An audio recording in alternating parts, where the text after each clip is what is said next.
One of the best ways to maximize class engagement is to have a really good hook at the start of your lesson.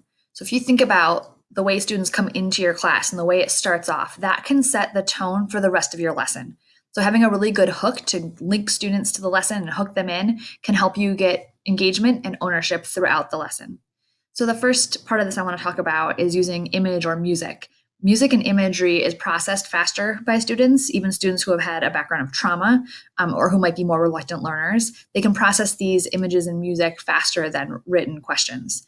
So there are some ways that you can use this to your advantage. So one way is to do an I see, I think, I wonder activity. So in this case, the example I have here would be like a painting that has some historical context, and you can have students write down what they see, just see in the picture literally, what they think might be happening in the picture or the painting. And then the I wonder could be, I wonder how it links to today's lesson. I wonder how it links to what we learned yesterday. Or I have some other questions about what I'm seeing. And it just helps students' brains start to get going and start to think about information in the class they may have heard before. And it can also help to make those bigger connections to previous and future learning.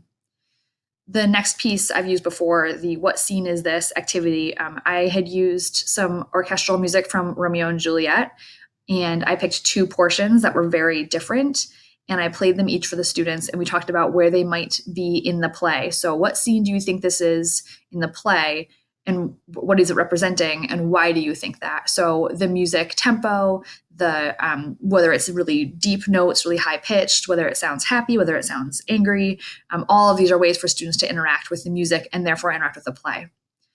And finally, the message of this ad activity is really to use modern media and things that students are bombarded with daily and trying to find advertising that relates to a unit or an idea. So you can use it for symbolism. This example here is related to the rainforest and the Amazon deforestation.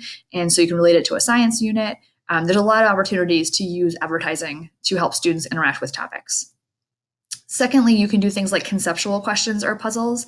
So these are things that maybe aren't a procedural problem to work through, but are more bigger conceptual ideas. So anticipation guides are one way to do this.